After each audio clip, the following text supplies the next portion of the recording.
जिसने न कभी आराम किया, विघ्नों में रहकर काम किया। नमस्कार दोस्तों, मैं हूं सीए जयराज रावल और आज का पॉडकास्ट होने वाला है बहुत ही ज्यादा special. Absolute titan, the man himself, none other than CA Aniket Talati sir. थोड़ा नर्वस भी हूँ और बहुत ज्यादा एक्साइटेड भी हूँ। कभी इतना पास से आपको देखा नहीं है, कभी बात की नहीं है, तो कुछ गलती हो जाए तो छोटा भाई समझ के माफ कर दे। बार बार अटेम्प्ट लगे तो मैंने उनको मजाक में कहा कि देखो ये इंस्टीट्यूट आपको अटेम्प्ट देने की तैयारी करवा रहा है। कितना % रिजल्ट देना होता है, वो प्रेसिडेंट के कंट्रोल में होता है या कैसे होता है? और पॉडकास्ट में लोग ऐसी बातें करें क्योंकि सच और दूसरा पहलू आना भी जरूरी है। How to become extraordinary as a chartered accountant और as a CA student? Move from being an Excel player and move towards PowerPoint. बहुत सिंपल अगर इंग्लिश में मुझे उसको बताना है। बहुत सही कह रहे हैं। आप हम क्या है, प्रेजेंटेशन एक्सेल में करने में बहुत अच्छे, ये स्किल्स आपको डेवलप करनी पड़ती। यस। तो अभी बताइए सर, पॉलिटिक्स में कैसे एंट्री हुई? और मतलब पहले से गोल क्लियर था कि मेरे को प्रेसिडेंट ही बनना है?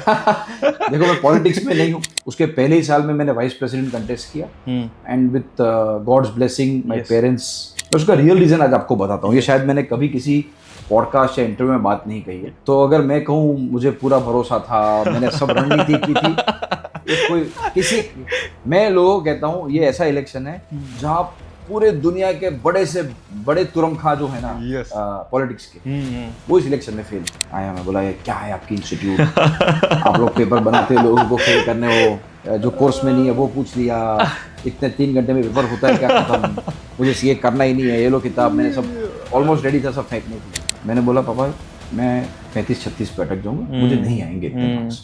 मैं कह सकता हूँ कि अभी भी दबदबा तो है। आप एग्री करो या ना करो, पर मुझे पता है they are able to charge for 1 hour what people are not able to get for a day or weeks or months work also. वो एक मतलब कहते हैं ना कि क्रिकेटर की जवानी अच्छी होती है और सीए का बुढ़ापा अच्छा होता है। बिल्कुल बिल्कुल बिल्कुल। और इंडिया यानी वो land of snake charmers, correct, मदारियों का देश कहते थे हमें। हाँ। तो लोगों का वो इंप्रेशन चेंज करना था। तो why some CS grow very big और कुछ लोग छोटे ही रह जाते हैं? माइंडसेट का गेम है मतलब। मैं पूरा माइंडसेट का गेम है कि मैं न्यूली क्वालिफाइड सीए जो बनते हैं ना, वो कैंपस प्लेसमेंट प्रोग्राम से मतलब इतने खुश नहीं है। आपने इतने इंटरव्यू दिए इसीलिए आप लोगों के इंटरव्यू ले रहे हैं। Prime minister had invited a few of us in Gift City. Okay. This was when I was the president, और मई का महीना था। So if you have to define yourself in one word, तो क्या होगा वो आपके लिए? आपके बारे में सबसे ज्यादा मिसअंडरस्टूड चीज कौन सी है? एक परसेप्शन मेरे बारे में अपने मन में पहले से बना लेते हैं। Okay. अनअप्रोचेबल है या एरोगेंट होगा, ऐसे किसी आदमी ने फीडबैक नहीं दिया है। राज्यसभा या लोकसभा? नहीं, कुछ नहीं। Thank you so much guys, आपने लास्ट वीडियो को बहुत ज़्यादा प्यार दिया, बहुत अप्रिशिएट किया, मेरे को कॉल्स किए, मैसेजेस किए। पर अभी भी मैं देख रहा हूँ कि 90% लोग ऐसे हैं जो वीडियो देख रहे हैं बट चैनल को सब्सक्राइब नहीं किया है। तो मैं ये चाहता हूँ कि आप इस वीडियो को यहाँ पे पॉज करो, पहले चैनल को सब्सक्राइब करो और मुझे मोटिवेट कर दो। Thank you. वसुधा का नेता कौन हुआ, भूखंड विजेता कौन हुआ, अतुलित यश क्रेता कौन हुआ, नवधर्म प्रणेता कौन हुआ, जिसने न कभी आराम किया, विघ्नों में रहकर काम किया। नमस्कार दोस्तों, मैं हूं सीए जयराज रावल और आज का पॉडकास्ट होने वाला है बहुत ही ज्यादा स्पेशल, क्योंकि आज के हमारे गेस्ट है someone very special, very famous, the man who have created history by becoming youngest president of ICAI, that's the world's biggest accounting body, superstar of CA industry, absolute titan, the man himself, none other than CA Aniket Talati sir. Really grateful to have you here sir, most welcome. तो आज मैं मतलब थोड़ा nervous भी हूँ और बहुत ज़्यादा एक्साइटेड भी हूँ। कभी इतना पास से आपको देखा नहीं है, कभी बात की नहीं है, तो कुछ गलती हो जाए तो छोटा भाई समझ के माफ कर देना। अरे बिल्कुल, इट्स अ प्लेजर। आप चार्टर्ड अकाउंटेंट हो और आप ये पॉडकास्ट की सीरीज रन कर रहे हो, तो it's a pleasure for me to be with you. Thank you very much sir. तो चाइल्डहुड में कैसे थे सर आप स्टडीज़ में, उसके बारे में बताइए ना। सीए कैसे ज्वाइन किया, क्या कहानी थी उसके पीछे? देखो चाइल्डहुड में तो मैं अगर आपको बात करूँ तो I was growing up like any other student in Ahmedabad. Okay. Schooling भी यहाँ थी, सब यहाँ किया। तो स्कूलिंग करते वक्त 8th-10th में आइडिया आ गया था कि भाई ये साइंस पे अपना बहुत अच्छा काम होने वाला है नहीं। I was good in school, मैं रैंक होल्डर भी था, स्कूलों में अच्छे से पढ़ने में भी ठीक था, बट साइंस इतना मज़ा भी नहीं आता था और उसमें मार्क्स भी नहीं आते थे। तो रियलाइज़ कर लिया कि भाई कॉमर्स में ही अपना फ्यूचर है। और तब कॉमर्स में जैसा आज भी है, या आप लॉ करो, MBA करो या CA करो। I come from a family of chartered accountants. My grandfather was a chartered accountant, पिताजी CA हैं। तो सोचा कॉमर्स लेते हैं तो CA करेंगे आगे जाके। तो I think somewhere in 9th-10th मन बना लिया था कि भैया 10th के बाद कॉमर्स ही लेंगे। और कॉमर्स लेके फिर डिसाइड किया कि कॉलेज शुरू में 2 साल यहाँ किया। अच्छा। फिर आर्टिकलशिप के लिए मैं मुंबई गया, तो फिर मेरा BCom technically university of Mumbai से हुआ। ओके। और या वैसे ही मेरी जर्नी चालू हुई। Wonderful wonderful. तो सर कोचिंग वगैरह आपने सीए की कहाँ से करी थी और कौन थे आपके मेंटर्स वगैरह कुछ उसमें? देखो, तब जब मैंने सीए स्टार्ट किया तो हमारे वक्त P1, P2 और फाइनल ऐसा हुआ करता था। ओके। काफ़ी चेंज हुए हैं आजकल, फाउंडेशन, इंटर और फाइनल हुआ करता है। करेक्ट। उसके पहले फाउंडेशन, PCC, IPCC करेक्ट। और फाइनल हुआ करता था। व्हेन आई डिड, उस टाइम पे it used to be P1, P2। तो P1 के लिए मैंने यहीं एनरोल किया और इंस्टीट्यूट आज तो अपना एक नया बिल्डिंग बन गया है, ओके। बट तब पुराना बिल्डिंग हुआ करता था 123 सरदार पटेल कॉलोनी। अच्छा। तो मैंने शुरू में स्टार्ट वहाँ से किया, सो मैंने कोचिंग वहाँ ली। अच्छा, इंस्टीट्यूट में उस टाइम पे भी पढ़ाते थे? जी, इंस्टीट्यूट में एक ही बैच हुआ करती थी, बहुत ज़्यादा हुआ नहीं करता था, बट मैंने शुरू वहाँ से किया। अच्छा। और फिर ऑफ कोर्स इवेंचुअली मैंने जो कोचिंग लेनी पड़ती थी, just so that you get a very better understanding of the whole course, I went to Navkar, क्योंकि तब अहमदाबाद में Hitesh sir was you know, it was a new startup. छोटा सा एक उनका जो घर था उसके नीचे ही उनका ये पूरा क्लासेस चलते थे। तो वहाँ से मैंने नवकार से मैंने फिर P2 और फाइनल दोनों वहाँ से कंप्लीट किया। तो आपके मेंटर्स कौन थे, मतलब टीचर्स ऐसे जो आपको कोई हो कि मेरे को उन्होंने बहुत हेल्प करी है, उनको आप रेजोनेट कर सकते हो? नहीं, बहुत सारे थे। देखो, मैंने हितेश सर से तो बहुत पर्सनली अटैच था, क्योंकि उन्होंने मुझे काफ़ी सब्जेक्ट पढ़ाए। करेक्ट। फिर जब मैं फाइनल कर रहा था तो मैंने बॉम्बे में किया। ओके। तो मैंने कॉस्टिंग वगैरह वहाँ थोड़ी पढ़ी, दानी सर थे तो दानी सर से मैंने पढ़ा। और फिर जब वापस आया मैंने फाइनल की कुछ पढ़ाई यहाँ से की। ओके। तब ऑफ कोर्स क्रैश कोर्स करना पड़ा था क्योंकि समय कम था। करेक्ट। बट संदीप सर से पढ़ा, हितेश सर से पढ़ा। ओके। तो यही लोग थे। Wonderful wonderful sir. एक सीए स्टूडेंट की लाइफ में आर्टिकलशिप का क्या इंपॉर्टेंस रहता है? देखो, आर्टिकलशिप बहुत इंपॉर्टेंट है। करेक्ट। आप किसी को पूछो कि आपको प्लेन चलाना आता है, आप उसको पूरी थियरी पढ़ा दो और उसने सब थियरी पढ़ ली। करेक्ट है। और क्या अगर वैसे पायलट को आपके साथ बिठा दिया जाए और बोला जाएगा ये आज प्लेन चलाएगा, तो आप कंफर्टेबल नहीं होंगे। ठीक है। राइट। वो प्लेन चलाना है तो कैसा एक को पायलट बनते हो, आप बाजू में बैठते हो, एक ट्रेनर होता है वो आपको सिखाता है। करेक्ट। कि भैया प्लेन ऊपर कैसे जाता है, हवा में सीधा कैसे रहता है और फिर लैंडिंग कैसे करता है। करेक्ट। स्विमिंग में भी ऐसा है, आप कितनी भी किताबें पढ़ लो कि ऐसे स्ट्रोक मारना है, यूं करना है, पर अगर आप पानी में गए नहीं और आप फिर सोचोगे मैं सीधा ओलंपिक में छलांग लगाऊंगा, तो भैया स्विमिंग ऐसे होगी नहीं। तो मैं मानता हूँ articleship is a very similar kind of a concept, that आपने थियरी पूरी पढ़ ली बट प्रैक्टिकली कैसे करते हैं आप। कि यहाँ स्टूडेंट्स अगर देख रहे होंगे, आपको आ गया इनकम टैक्स एक्ट, आपने पढ़ना चालू कर लिया, सैलरी में डिडक्शंस ये हैं, हाउस प्रॉपर्टी है, बट जब तक आप एक रिटर्न नहीं भरते हो, करेक्ट है, जब तक आप खुद एक बैलेंस शीट का फाइनलाइजेशन नहीं करते हो, करेक्ट, ऑडिट नहीं करते हो, रिपोर्ट नहीं निकालते हो, करेक्ट, क्लाइंट से इंटरेक्ट नहीं करते हो, तो ये सिर्फ थियरी हो जाता है। करेक्ट। तो मैं ऐसा मानता हूँ कि it's a very very important part. In fact अगर आप देखो, यहाँ इंडिया में इतने साल बाद जब नया एजुकेशन पॉलिसी आया है तो उसमें बात किया गया है वोकेशनल ट्रेनिंग, प्रैक्टिकल एक्सपीरियंस का। हमारा कोर्स जो 75 साल पुराना है उसमें उतने सालों से आर्टिकलशिप को महत्व दिया गया है। करेक्ट। मैं मानता हूँ, I think our forefathers in that sense, क्योंकि आप भी चार्टर्ड अकाउंटेंट हैं, वो आपके दर्शक भी काफ़ी सीए होंगे। इमेजिन 75 साल पहले जो आज हमारी नेशनल एजुकेशन पॉलिसी में आ रहा है, the importance of vocational and practical training, correct, उस समय से हमारे कोर्स में है। और मैं इतना कहूँगा, जितने भी आपके आर्टिकल्स हैं जो करने वाले हैं, कर रहे हैं, करेक्ट, नए कोर्स में तो बहुत इजी कर दिया है। करेक्ट। आपको इंटर के बाद ही आर्टिकलशिप करनी है, दोनों ग्रुप के बाद, और आर्टिकलशिप कंप्लीट करने के 6-8 महीने बाद ही आपका फाइनल का अटेम्प्ट आएगा। तो आई वुड से दैट वो ज़माना जब लोग कन्वीनियंस के लिए किसी छोटी फर्म में कर लेते थे, जिसे हम डमी आर्टिकलशिप भी कहते थे, that is gone. It's a very very important aspect, क्योंकि आपने डमी करके सीए फाइनल क्लियर भी कर लिया। यस। बट जैसा वो मैंने पायलट को एग्जांपल दिया या स्विमर का एग्जांपल दिया, आप किसी के सामने बैठोगे, वो आपका क्लाइंट होगा या आप किसी कंपनी में इंटरव्यू देने जा रहे हो, वो 2 या 5 मिनट में समझ लेगा कि आपने प्रैक्टिकली चीज़ें नहीं की। तो बहुत इंपॉर्टेंट है। वंडरफुल। तो एक सबसे ज़्यादा डिस्प्यूटेड क्वेश्चन पूछता हूँ मैं, बहुत सारे बच्चे पूछते हैं कि आर्टिकलशिप कहाँ से करनी चाहिए, स्मॉल साइज फर्म से, मिड साइज फर्म से या बिग 4 से? आप बताओ ना। देखो, बहुत अच्छा सवाल है। Yes. और ये हमेशा आई थिंक दुविधा रहती है लोगों के मन में। आप उसको कंट्रोवर्सी बोल लो, आप उसको डाउट बोल लो। करेक्ट। मैं ऐसा मानता हूँ कि it is very subjective on the person. Okay. There is no one size fits all. Yes. आप किसी भी चीज़ में जाए, कुछ बोलते हैं लोग ऑनलाइन शॉपिंग करना चाहिए क्या, कोई बोलते हैं नहीं मॉल में जाके लेना चाहिए, कुछ बोलते हैं नहीं यार वो किराने की दुकान से ही ठीक है। करेक्ट है। वो हर एक जन की कन्वीनियंस के हिसाब से है। ओके। वैसे ही मैं मानता हूँ आर्टिकलशिप जो भी स्टूडेंट है, आप ओरिएंट करिए कि आप खुद को कहाँ देखते हैं। Are you seeing yourself for example as a part of a larger corporation where you want to become a part of a large organization and your ultimate aim is to be in employment.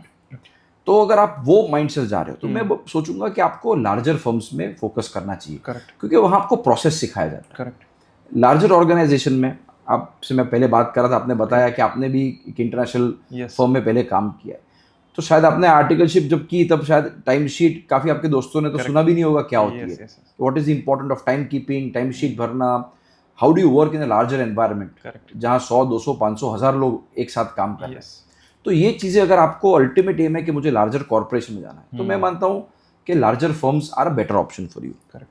जो लोग clear है कि यार मुझे practice करनी है, it may be traditional practice of audit, income tax, of GST, it may be consulting, तो मैं ऐसा मानता हूँ कि आप you are better off taking smaller and medium size firms, क्योंकि वहाँ आपको एक 360 डिग्री व्यू मिलेगा। करेक्ट।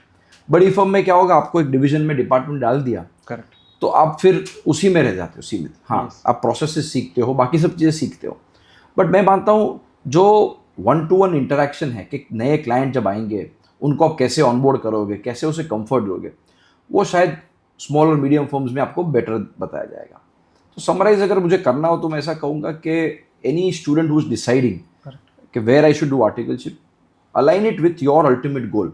आपने सीए क्यों किया था? करेक्ट। अगर आपने सीए किया है कि मुझे डिग्री लेके एक एम्प्लॉयमेंट में जाना है, एक बड़े ऑर्गेनाइजेशन का पार्ट बनना है, कैंपस में से या बाहर से एम्प्लॉयमेंट में जाना है, तो आप डेफिनेटली लार्जर साइज फर्म्स में जाइए। पर अगर आपको खुद का कुछ करना है, it may be your own practice, it may be consulting, it may be entrepreneurship journey, then I would suggest medium and smaller firms are better because those give some very good real life skills. Wonderful perspective.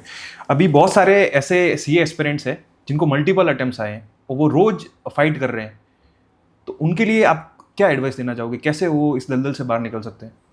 देखिए, वो attempt लगना और CA करना तो साथ साथ चलता है। मैं अभी कुछ दिन पहले इंस्टीट्यूट गया था, लाइटर टोन, और कुछ बच्चे मिले मुझे जो बोल रहे थे कि सर हम वो ओटी और जीएमसीएस के लिए आ रहे हैं और वो फिंगरप्रिंट जब करते हैं तो उंगली तुरंत एक्सेप्ट नहीं हो रही है, बार बार अटेम्प्ट लगे। तो मैंने उनको मजाक में कहा कि देखो ये इंस्टीट्यूट आपको अटेम्प्ट देने की तैयारी करा रहा है, तो आप फिंगरप्रिंट एक बार दे रहे हो, 2 बार 4 बार दोगे, वैसे ही अटेम्प्ट बार बार देना है।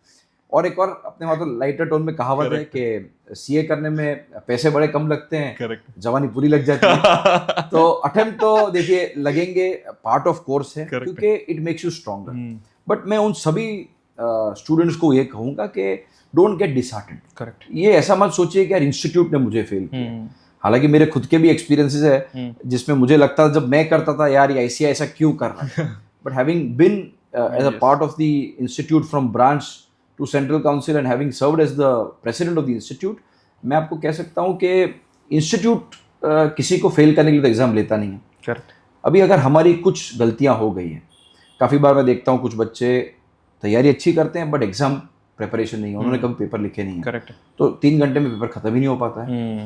दूसरे बच्चों को मैं देखता हूँ कि they understand the concept but उसे सही तरह से प्रेजेंट नहीं कर पाते। तो मल्टीपल रीजंस हैं। I would suggest to them that time of the view don't point a finger. Correct. 3 are looking at you, so rather analyze where am I going wrong and look at these attempts as a very important part of life.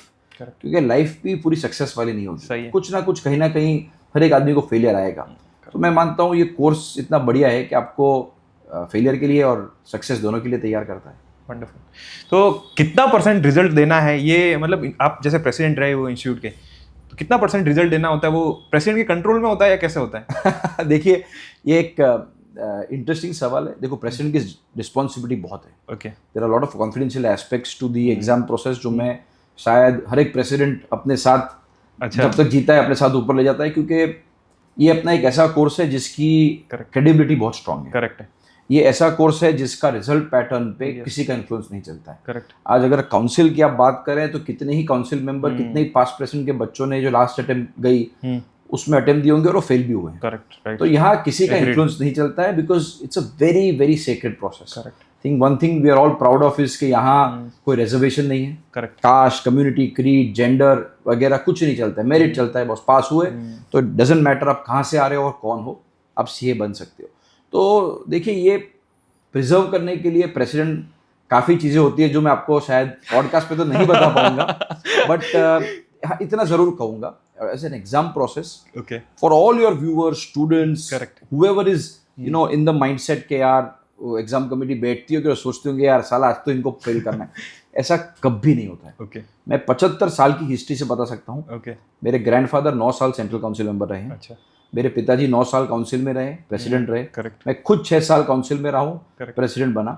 तो कभी भी exam committee ने किसी को fail नहीं किया होगा। सही, जो मॉडरेशन जिसकी आप बात कर रहे हो वो एग्जाम कमेटी करती है टू इंक्रीज। करेक्ट, आपने काफी बार देखा होगा बच्चों ने अपने पेपर मंगाए हैं आरटीआई के माध्यम से या ऑनलाइन इंस्टीट्यूट के पोर्टल से, करेक्ट, और वो देखते हैं यार टोटल तो मेरा 38 ही हो रहा है Correct. पर मार्कशीट में 45 आ गया, यस, तो वो जो 7 मार्क बढ़े हैं ना वो इंस्टीट्यूट ने बढ़ाए बड़ा हैं। है, करेक्ट है, ऐसा मुझे एक पेपर दिखा दो जहां उसको जो आरटीआई से या ऑनलाइन मंगाया वो पेपर है जो स्कैन किया हुआ उसमें उसके मार्क्स 52 है और मार्कशीट में 45 आया, हो ही नहीं सकता, 51 भी नहीं होगा। करेक्ट, तो इंस्टीट्यूट जो मॉडरेशन करता है वो किसके लिए करता है, हमें भी फीडबैक मिलता है पेपर के बाद, इंस्टीट्यूट के मल्टीपल चैनल से जहाँ से उसे फीडबैक मिलता है, जिन्होंने पेपर दिया है बच्चों ने, काफ़ी फैकल्टीज और पेरेंट्स लिखते हैं, वंडरफुल, खुद का बीओएस भी फीडबैक देता है।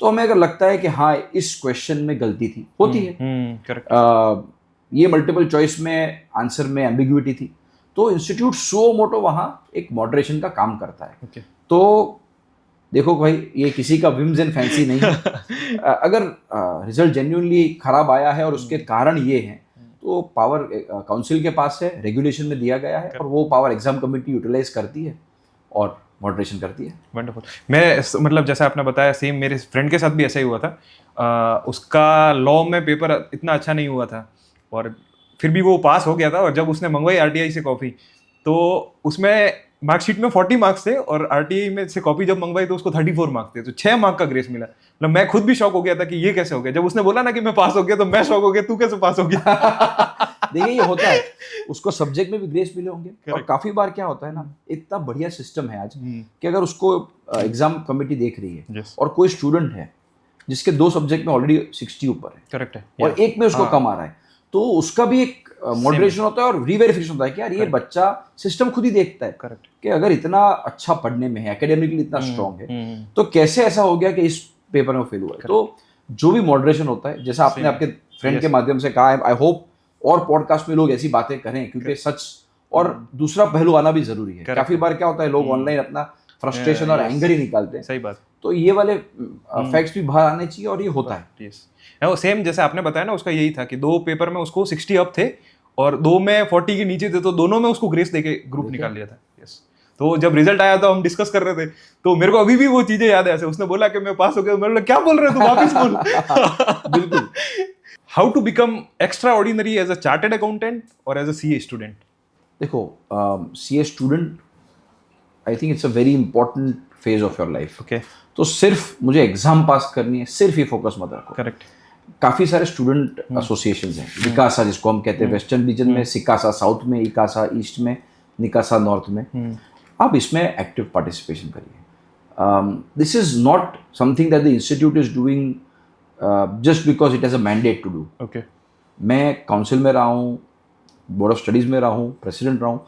आप एक चीज़ समझिए, काउंसिल भी समझती है कि सिर्फ एकेडमिक ग्रूमिंग से अच्छा चार्टर्ड अकाउंटेंट नहीं बनेगा। ओके, इसीलिए हम विकासा में इतनी सारी एक्टिविटीज़ करते हैं। आई डोंट नो आप जब स्टूडेंट थे आप इसमें एक्टिव हो पाए थे कि नहीं, बट अगर आपके कोई ऑनलाइन जो व्यूअर्स हैं, मैं उनको पक्का कहूँगा that try and become active in the entire student journey. There are quiz competitions, there are elocutions, there is national conference where you can become a paper presenter, right a paper, present it.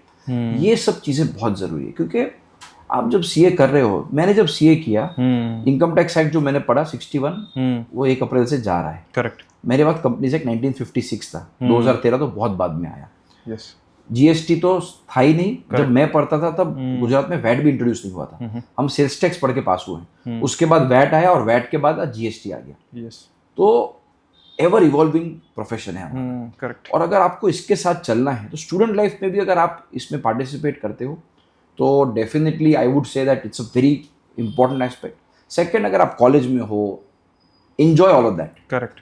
क्योंकि CA बन के सिर्फ course की degree लेके आपका काम नहीं होगा। यस। आपको एक इकोसिस्टम में कैसे रहना, नेटवर्किंग कैसे करना, आज आप किसी से मिलते हो तो आप कैसे कॉन्फिडेंटली जाके उससे हाथ मिला सकते हो, करेक्ट। ये सब चीज़ें आपको सीखने के लिए ज़रूरी है। आईसीए तो आपको कैंपस में बहुत लिमिटेड बुलाता है, यस। ओसी, जीएमसीएस, आईटी और आपका एडवांस आईटीटी के लिए बुलाता है। करेक्ट। उसके अलावा अगर आप कॉलेज में जाते हो, बाकी सब कॉन्फ्रेंस में जाते हो, तो एक नेटवर्किंग का बहुत अच्छा अपॉर्चुनिटी मिलता है। करेक्ट। और आप गुजरात में इतने साल से हो तो गुजराती में एक कहावत है, करेक्ट। सौथी मोटी खान ओळखाण। ओळखाण, यस। तो मैं उसको हिंदी में बोलता हूँ कि सबसे बड़ी खान करेक्ट है। पहचान। करेक्ट। अगर आप किसी को जानते हो तो आपके पास फिर वो कॉन्फिडेंस है, आप उसको जाके मिल सकते हो, बात कर सकते हो। करेक्ट। तो अगर आपके स्टूडेंट्स और सीएस के लिए मैं कहूँगा एक बहुत बड़ी स्किल जो हमें जिस पे वर्क करना चाहिए, कॉन्शियसली एफर्ट्स डालने चाहिए, वो है communication and networking. Correct. And once you are able to do that as a student, I think you will have a great future, you will be much more in demand. And as a chartered accountant, Correct. I think when I say communication and networking and presentation, move from being an Excel player and move towards PowerPoint. बहुत simple अगर English में मुझे उसको बताना है, बहुत सही कह रहे हो। Yes sir. आप हम क्या है, प्रेजेंटेशन एक्सेल में करने में बहुत अच्छे हैं, यस। बट अगर किसी ने स्क्रीन के सामने खड़ा कर दिया और आपको प्रेजेंट करना है तो हम फंबल कर जाते हैं। यस। देखो, कोई ऊपर सीख के नहीं आता है, करेक्ट है। ये स्किल्स आपको डेवलप करनी पड़ती है। यस। तो जो आपका लार्जर क्वेश्चन है, and I am happy that you are asking this, so all those chartered accountants students who want to succeed in life, I would say try and work on your communication and networking skills. Wonderful, wonderful, yes, thank you. तो अभी बताइए sir, politics में कैसे entry हुई, और मतलब पहले से गोल क्लियर था कि मेरे को प्रेसिडेंट ही बनना है? देखो, मैं पॉलिटिक्स में नहीं हूँ, हाँ इंस्टीट्यूट की पॉलिटिक्स में, यस। देखो वो it's all a matter of coincidence. मैं आपको फैक्ट बताऊँ तो मैंने सीए तो पास कर लिया था, आज हम जहाँ बैठे हैं इसी ऑफिस में। करेक्ट। मैं बॉम्बे से आर्टिकलशिप करके जब वापस आया तो मैंने फाइनल क्लियर किया, मेरी फर्म में जुड़ा, और तब मेरे फादर की टर्म ख़त्म हो गई थी। अच्छा। काउंसिल, क्योंकि वो प्रेसिडेंट बन गए। करेक्ट। फिर उसके 2 साल काउंसिल में रहे और फिर टर्म ख़त्म हुआ। तो काफ़ी डिस्कशन हो रहे थे, काफ़ी लोग यहाँ ऑफिस में आते थे पापा से गाइडेंस लेने कि सर अब ब्रांच के इलेक्शन होंगे, कैसा होगा। तो तब एक एग्जिस्टिंग मैनेजिंग कमेटी में 2 जन थे, देवांग डॉक्टर जी और जैनिक वकील जी। ओके। दोनों आज भी मेरे परम मित्र हैं, बहुत अच्छे दोस्त हैं। तो इनके साथ मैं काम करता था। और दूसरे जो इंसान थे, पुरुषोत्तम खंडेलवाल जी, अगर आपने जानते होंगे, आपके दर्शक भी जानते होंगे, हमारे अहमदाबाद से आज के सेंट्रल काउंसिल मेंबर है। ही represents all of us from Ahmedabad in the council, not just from Ahmedabad, is a central council member all India, but at that time he also contested. तो ये सब यहाँ मिलते थे। तो जैनिक वकील जी, जिसका मैंने नाम बताया, आज जो म्यूनिसिपल कॉर्पोरेशन अहमदाबाद में है, काफ़ी अच्छे पोजीशंस पे भी हैं, तो उन्होंने कहा कि यार अनिकेत, तू भी ब्रांच का इलेक्शन कर। मैंने बोला यार मैं अभी थोड़े टाइम पहले सीए हुआ हूँ। बोले नहीं, तब हमारे में इलेक्शन में प्रेफरेंशियल वोटिंग नहीं होता था, उस टाइम पे एक पैनल बनती थी। okay. तो उन्होंने कहा नहीं, हमारी पैनल है, और देवांग डॉक्टर जी, ये जैनिक भाई, पुरुषोत्तम जी और मैं, हम 4 इवेंचुअली जो जीते, हम चारों एक पैनल में थे। करेक्ट। और इन सब ने कहा, मैंने कहा चलो ट्राई कर लेते, इलेक्शन लड़ लेते हैं। और वैसे करते करते मैंने ब्रांच मैनेजिंग कमेटी का पहला इलेक्शन 2010 में लड़ा। और that is how I entered the branch managing committee of Ahmedabad. Correct. और फिर देखिए, it's a matter of progression. काम किया 3 साल, वापस इलेक्शन आया, तो वापस मैनेजिंग कमेटी का इलेक्शन हमने कंटेस्ट किया। तब प्रेफरेंशियल वोटिंग सिस्टम आ गया था, तो हम इंडिविजुअली लड़े, जीत गए। करेक्ट। फर्स्ट ईयर में पुरुषोत्तम जी, जिसकी मैंने बात की, वो चेयरमैन बने, उनके बाद मैं बना। फिर मेरी टर्म खत्म हुई ब्रांच की, तो एक रीजनल काउंसिल है जो WRC को कहते हैं, उसका इलेक्शन था, वो मैंने कंटेस्ट किया, तो वो हम जीत गए। और तब अहमदाबाद से हम 3 जन, खंडेलवाल जी वहाँ भी मेरे साथ रहे, मैं और एक प्रियम भाई थे, तो हम तीनों ने फिर रीजनल काउंसिल में रिप्रेजेंट किया अहमदाबाद को। वहाँ मुझे मौका मिला सेक्रेटरी ऑफ WRC बनने का। उसके बाद सेंट्रल काउंसिल के इलेक्शंस आए, क्योंकि रीजन में मैं सेक्रेटरी बन गया था। ओके। और आप लोग को शायद पता नहीं होगा, बट WRC में पिछले 70-75 साल का हिस्ट्री है। वहाँ चेयरमैन सिर्फ बॉम्बे का बनता है। तो बाहर का कोई चेयरमैन आज तक नहीं बना है। बॉम्बे बाहर का कोई भी बंदा क्यों चेयरमैन ऐसा, नहीं मतलब ये इसके पीछे क्या लॉजिक? देखिए हमेशा पहले 24-22 जितने भी काउंसिल का साइज हुआ करती थी, 22 काउंसिल मेंबर हुआ करते थे, आज 21 होते हैं जैसे भी। तो मेजॉरिटी हमेशा मुंबई से होते हैं, यस, क्योंकि आप एक चीज़ समझिए, Mumbai is a huge city.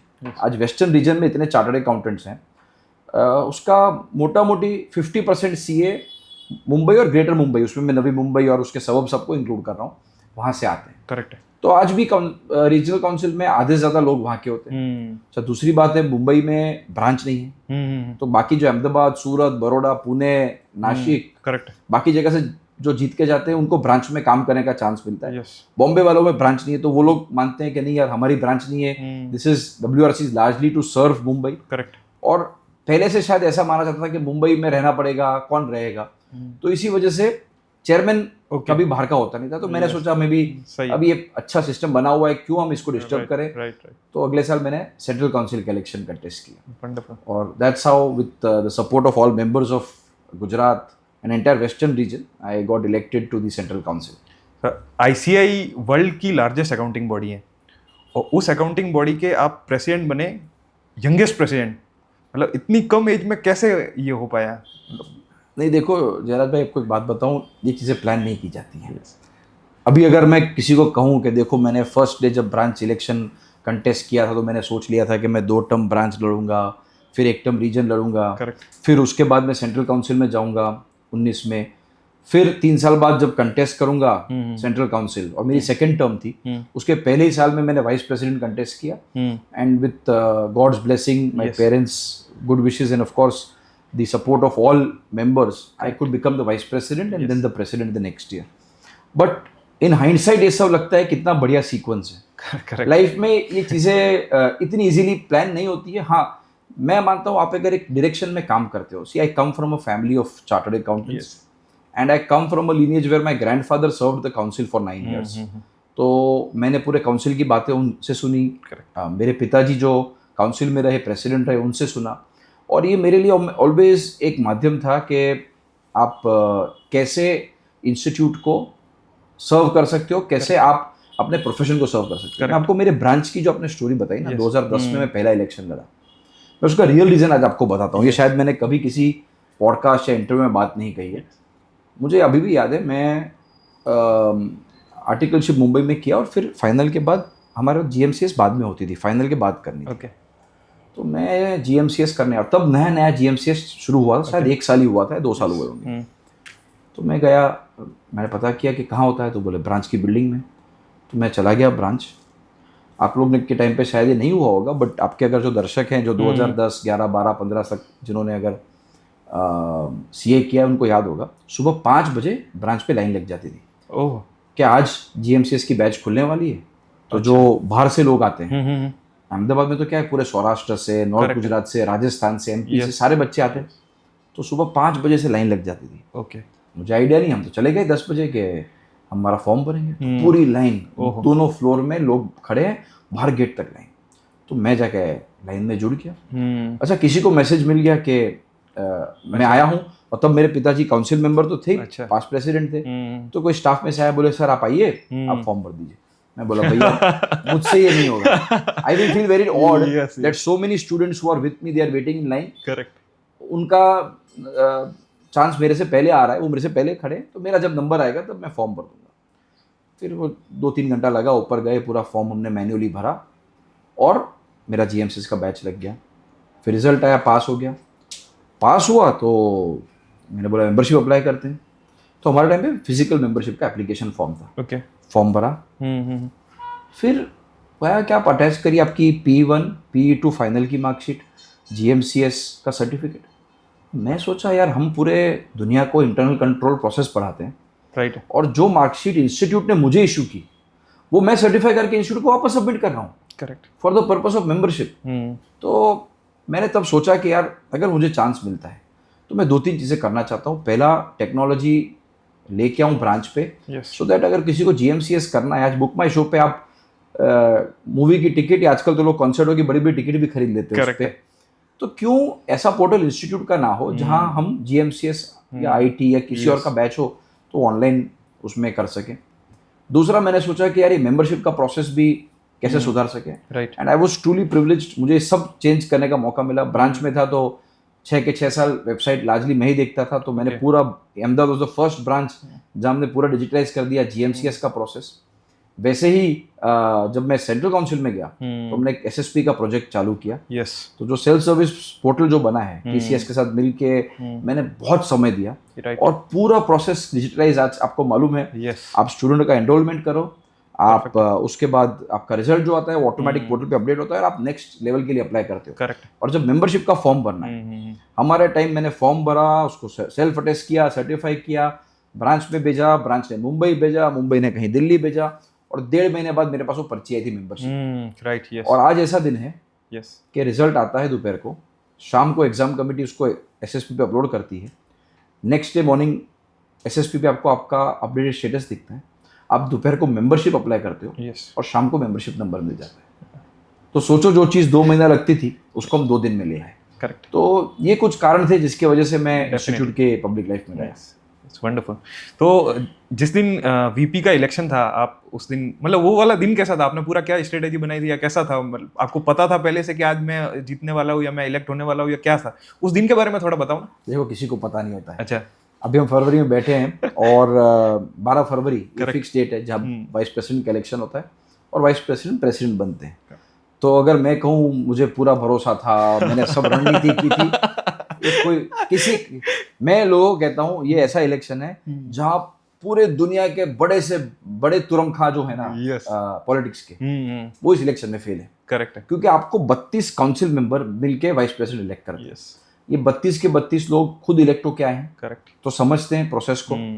दूसरा, इतने सारे candidate 10, 11, 12 depending on the which year you contest, इतने लोग कंटेस्ट कर रहे हैं, उसमें से एक ही जन वाइस प्रेसिडेंट बनेगा। करेक्ट। तो आपको जो लोग कंटेस्ट नहीं करते हैं उनका भी वोट लेना है, जो आपके को कंटेस्टेंट है उनके भी प्रेफरेंसेस देने हैं, और ये पूरा इलेक्शन प्रेफरेंशियल वोटिंग के हिसाब से होता है। यस। तो देखो, ऐसा नहीं था कि मैं यहाँ से गया तो मुझे मालूम था कि मैं वाइस प्रेसिडेंट बनने वाला हूँ। मैंने मेरी मेहनत की थी।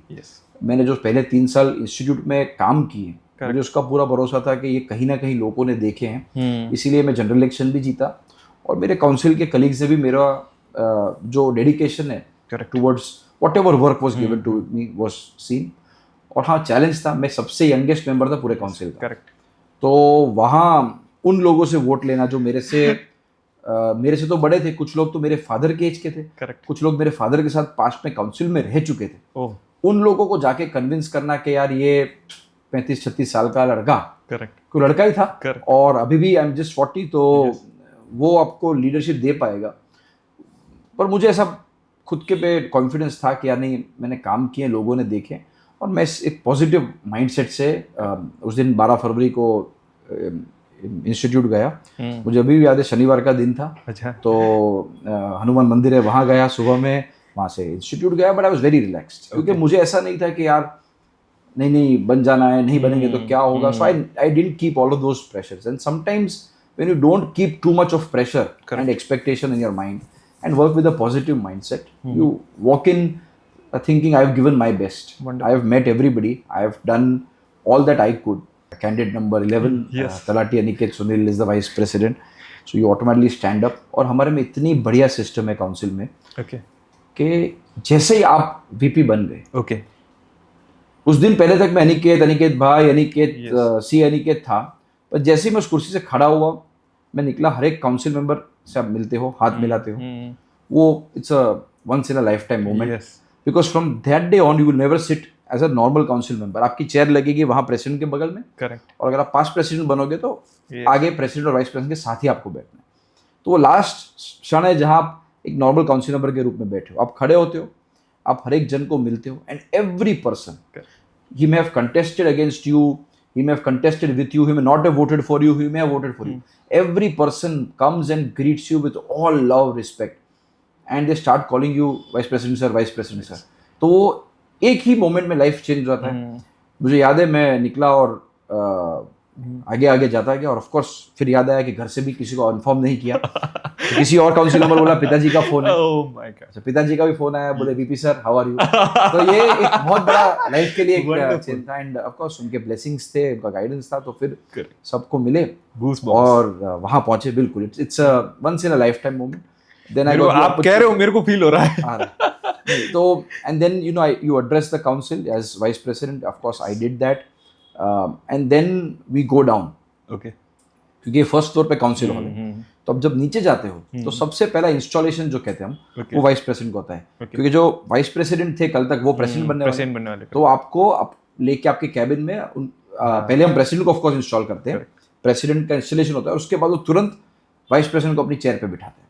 तो ये एक लाइफ टाइम मेमोरी था। एंड कोइंसिडेंटली उस दिन अहमदाबाद के काफ़ी लोग, पुरुषोत्तम जी तो काउंसिल में थे ही, बड़ौदा से विशाल दोषी जी और हम 3 जन गुजरात के थे काउंसिल में, बट काफ़ी लोग अहमदाबाद के ब्रांच वाले हर साल 12 तारीख को जाते हैं, क्योंकि उसके पहले एनुअल डे या कुछ और फंक्शन होता है, काफ़ी लोग हैं। तो I was lucky when I came down. कुछ अहमदाबाद के दोस्त मित्र भी थे, हमारे मैनेजिंग कमेटी के मेंबर्स से उनको मिला। ऑफ कोर्स फैमिली को तो they were all in Ahmedabad. They had no idea that I will become. So they were all here. But yes, was once in a lifetime moment. और फिर उस दिन रात को जो इनकमिंग प्रेसिडेंट है उनका डिनर होता है, और फिर नेक्स्ट डे जब सुबह आया तो पूरे अहमदाबाद एयरपोर्ट पे इतने सारे चार्टर्ड अकाउंटेंट सब रिसीव करने आए। या it was a special day. तो आपके फादर है रेस्पेक्टेड सुनील तलाटी सर, वो गुजरात से फर्स्ट प्रेसिडेंट बने थे, राइट जी। तो उनको जब आप इलेक्ट होके आए और पहली बार जब उनसे मिले तो वो कैसा था मूवमेंट, उसके बारे में बताओ। जब वो इलेक्ट होके आए तब इनफैक्ट मुझे याद है मैं आर्टिकलशिप कर रहा था, मैं मुंबई था। ओके।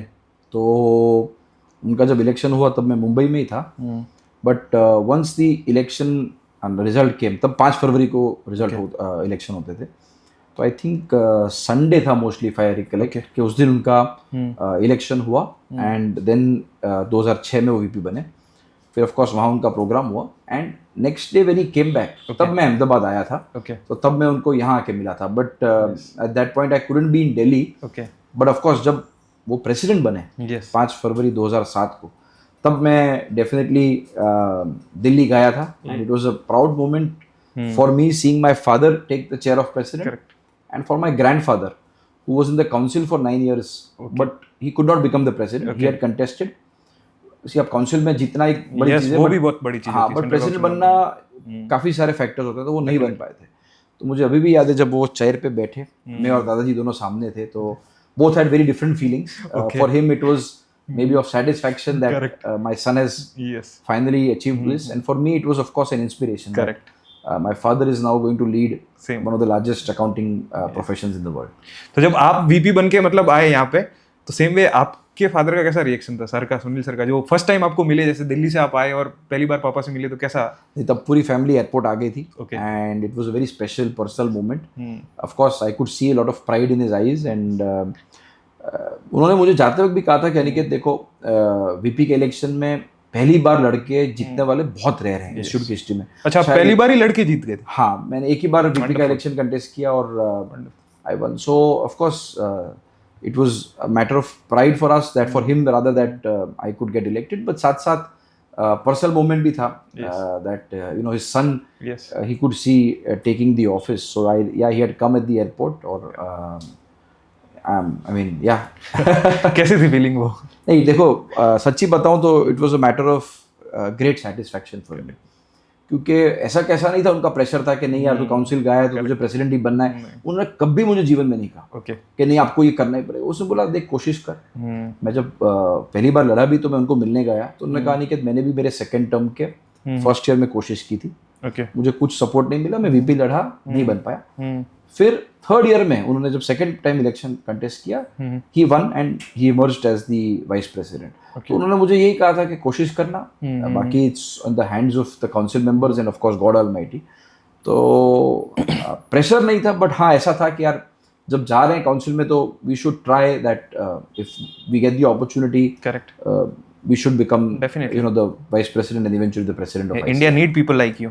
नहीं, that is so kind of you. Yes. तो अभी मतलब फादर के साथ आपका कैसा बॉन्ड है और क्या रोल रहा है आपकी लाइफ में उनका? देखो बॉन्ड तो बहुत स्ट्रॉन्ग है। He has been one of the most important people in terms of inspiring me. Correct. मैंने आपको जब शुरू में कहा था कि हम चार्टर्ड अकाउंटेंट जब होते हैं स्टूडेंट, यस. मुझे भी याद है मैंने जब फाइनल का एग्ज़ाम था 2 ग्रुप हुआ करते थे और सेकंड ग्रुप में हर एक ग्रुप में 4-4 सब्जेक्ट्स थे. आज Correct, yes. नए इस कोर्स में अलग है. और पहला पेपर होता है कॉस्टिंग का. क्वेश्चन. और जब वो कॉस्टिंग का पेपर मैंने दिया और मैं घर वापस आया तो मेरा बहुत ख़राब मूड था. तो मेरी मदर आई, मैंने आके थोड़ा दरवाज़ा बंद कर दिया, ये वो. तो मदर ने पापा को फ़ोन कर दिया होगा, वो ऑफिस से घर आ गए और कहा कि क्या हुआ. फिर आया, मैं बोला ये क्या है आपकी इंस्टीट्यूट, आप लोग पेपर बनाते हो लोगों को फेल करने, वो जो कोर्स में नहीं है वो पूछ लिया, इतने 3 घंटे में पेपर होता है क्या खत्म, मुझे सीए करना ही नहीं है, ये लो किताब. मैंने सब ऑलमोस्ट रेडी था सब फेंकने के लिए. तो उन्होंने मुझे बिठाया और फिर मेरा पूरा क्वेश्चन पेपर लिया और मुझे बोला तूने इसमें क्या लिखा है, कैसे सॉल्व किया है, ऐसा ऐसा ऐसा करके वो पूरे नोट्स बनाते गए. पूरा क्वेश्चन पेपर उन्होंने देखा. फिर मुझे कहा कि एक काम कर, ला पेपर दे. और उस क्वेश्चन पेपर पे मेरे पास शायद वो पेपर आज भी पड़ा है, लिखा है कि कुछ उन्होंने टोटल सब किया, तूने इसमें कितना लिखा है, इसमें कितना अटेम्प्ट किया है करके उन्होंने कुछ लिखा 46. ओहो. तो मैंने बोला पापा मैं 35-36 पे अटक जाऊंगा, मुझे नहीं आएंगे इतने मार्क्स. तो उन्होंने कहा 46, इफ 1 मार्क लेस, ओहो. For every mark 10,000 rupees. और उस टाइम भी 10,000 रुपये की बहुत ज़्यादा, आज शायद इतनी अमाउंट नहीं है, पर 2000 मैं ये 8 या 9 की बात, 8 की बात कर रहा हूँ इनफैक्ट. तो it was a reasonable number. तो उन्होंने लिख दिया कि यार ये मैं तो हर मार्क अगर कम आया ना तो मैं तुझे दूंगा. करेक्ट. और अगर तू पास हो गया तेरी फर्स्ट सैलरी मेरी. तो मैंने भी साइन कर दिया, उन्होंने भी साइन कर दिया और वो बोले तू भी कुछ टेंशन मत ले. फिर उन्होंने स्पेशली तब अगेन ये स्विगी जोमेटो नहीं था तो आदमी को भेजा, ड्राइवर को चाइनीज़ खाना मंगाया, बोला चाइनीज़ वाइनीज़ खा आराम से. और हमारे पास छुट्टी नहीं हुआ करती थी, इमीडिएटली नेक्स्ट एग्जाम. करेक्ट. बोला तू कुछ अभी दिमाग मत लगा, जो होना है हो जाएगा, तू ऐसी मेहनत करके बाकी के 3 पेपर में तेरे एग्जाम्शन आ जाए. तो फिर मैंने ये 2-3 घंटा पूरा ड्रामा चला, इंस्टीट्यूट को जो बोलना था सब बोला और फिर मैंने तैयारी की और डायरेक्ट टैक्स इनडायरेक्ट टैक्स दोनों में मेरे एग्जाम्शन आए. अच्छा. और चौथा हमारे वक्त एक आईटी का पेपर हुआ करता था, तो उसमें मैं पास हो गया. ओके. और जब रिजल्ट आया, हाँ. और मुझे अभी भी याद है वो दिन, रिजल्ट आ रहा था, सुबह सुबह मंदिर चले गए. फिर जब रिजल्ट आने वाला था तब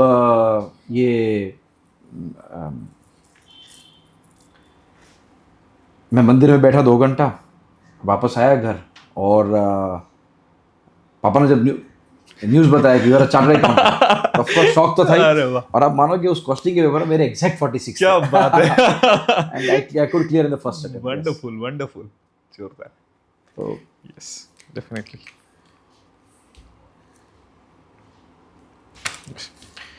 तो अभी मतलब मैंने भी बाहर से देखा है बहुत सारी चीज़ें.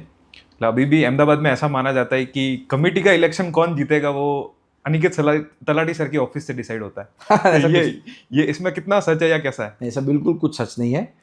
देखो मैनेजिंग कमेटी अहमदाबाद की आजकल तो प्रेफरेंशियल सिस्टम होता है, काफ़ी लोग कंटेस्ट करते हैं and internally they have election. मैं जब तक मैनेजिंग कमेटी में था 6 साल तब मैं ऑफकोर्स रहा. उसके बाद मैंने जब रीजनल काउंसिल में था 3 साल, मैंने कभी भी ब्रांच के इलेक्शन में वोट नहीं डाला. मैं सेंट्रल काउंसिल मेंबर भी रहा तो मैंने कभी भी ब्रांच इलेक्शन में कभी भी वोट नहीं किया. और वो हमारे ब्रांच की एक बहुत अच्छी सिस्टम है कि regional council members and central council members don't vote. Okay. We are ex officio members, legally we are entitled to vote but we have never voted. But हाँ, इतना ज़रूर करने की कोशिश की जब भी था ब्रांच में के बाद रीजन में और सेंट्रल में, कि लोगों को इकट्ठा करके अच्छे लोग बने, एक दूसरे को सपोर्ट करें. और ब्रांच ऐसा चीज़ है जयराज भाई जहाँ आप अगर समय देते हो तो सब बन सकते हैं, क्योंकि तब 7 या 8 मैनेजिंग कमेटी मेंबर होते थे. अगर आप 2 टर्म करते हो तो almost every other person can become a chairman. Institute जैसा तो है नहीं. तो डेफिनेटली ये कोशिश की कि यार कैसे लोग साथ में अच्छे लोग बैठ सकें और वो लोग अंदर इंटरनल डिसाइड करके अपना साल बना सकें. तो हाँ, जब तक था तब तक एडवाइस देता था, मेंटर करने की कोशिश करता था, बट ये ऐसा स्टेटमेंट नहीं है कि हम डिसाइड करते हैं. और अब तो देखो मैं ना सेंट्रल काउंसिल में हूँ ना रीजन में हूँ, तो now it's for the managing committee for themselves to decide what is best for them. पर मैं कह सकता हूँ कि अभी भी दबदबा तो है. आप एग्री करो या ना करो, पर मुझे पता है. तो सीए बन के बहुत सारे लोग कंफ्यूज हो जाते हैं कि जब तक सीए बनना था तब तक तो पता है कि सीए कर रहे हैं, फिर उसके बाद कंफ्यूज हो जाते हैं कि अभी जॉब करूँ, प्रैक्टिस करूँ, बिजनेस करूँ या क्या करूँ, और ट्रायल एरर में वो 2-3 साल अपने इनिशियली बिगाड़ देते। तो मतलब क्या उनको एडवाइस करोगे आप? नहीं, देखिए ऐसे हैं, I think there is still a certain portion of chartered accountants after qualification start searching कि मुझे क्या करना चाहिए, यहाँ जाऊँ वहाँ जाऊँ। मैं उनको कहूँगा कि आर्टिकलशिप भी बेस्ट पीरियड है, बिकॉज तब आपको प्रैक्टिकल एक्सपोजर हो रहा है। आपने किसी फर्म में इनकम टैक्स, जीएसटी, ऑडिट सबका काम कर लिया, तो आपको एक अंदर से एक फीलिंग तो आई जाती है मुझे क्या पसंद आ रहा है। अगर आप ऑडिट कर रहे हो, आपको उसमें रुचि है, आपको अच्छा लग रहा है, तो I think then you have a bend of mind कि मैं खुद ही प्रैक्टिस कर लूँगा। करेक्ट। बट कुछ लोग होते हैं जिनको नहीं यार, कॉर्पोरेट लाइफ बाकी सब चीज़ें ठीक लग रही है, आप क्लाइंट के वहाँ जा रहे हो, देख रहे हो यार इतना अच्छा प्रोसेस है, और second your financial position where you come from. See everybody may not have the same privilege.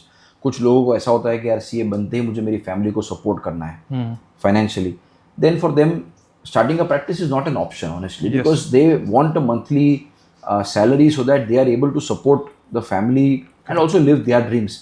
तो मैं ऐसा कहूँगा कि अगर आपका ये सिचुएशन नहीं है कि आपको कंपल्शन में कोई भी चॉइस करना है, कुछ लोग प्रैक्टिस में जाना ही पड़ता है क्योंकि प्रीवियस जनरेशन थी, कुछ लोगों को इंडस्ट्री में जाना ही पड़ता है क्योंकि फाइनेंशियल पोजीशन ऐसी, पर इनको अगर छोड़ दो और अगर एक ऐसा क्लास ऑफ चार्टर्ड अकाउंटेंट्स है, मैं कहूँगा कि analyze first yourself, what are your skills. Yes. If your skills are good at interacting with people, you are good in networking, क्योंकि कोई आज के ज़माने में आके आपको काम तो देगा नहीं, आपने ऑफिस खोल दिया और कल से लोग लाइन पे लगेंगे, जरा जी मेरा रिटर्न भर दीजिए, जरा जी मेरा ऑडिट कर दीजिए, ऐसा नहीं होता। You have to build a network, correct, you have to have a very patient mindset. 1000 day तक भूल जाओ कि मैं कुछ प्रॉफिट करूंगा। कुछ लोग आजकल सोचते हैं प्रैक्टिस कर दिया मुझे दूसरे साल में गाड़ी लानी, देखो वो नहीं होता है। आजकल God has been kind, many chartered accountants in their second, third year are able to afford that, but if you have a mindset of running the marathon, long run में I think practice से better कुछ नहीं है।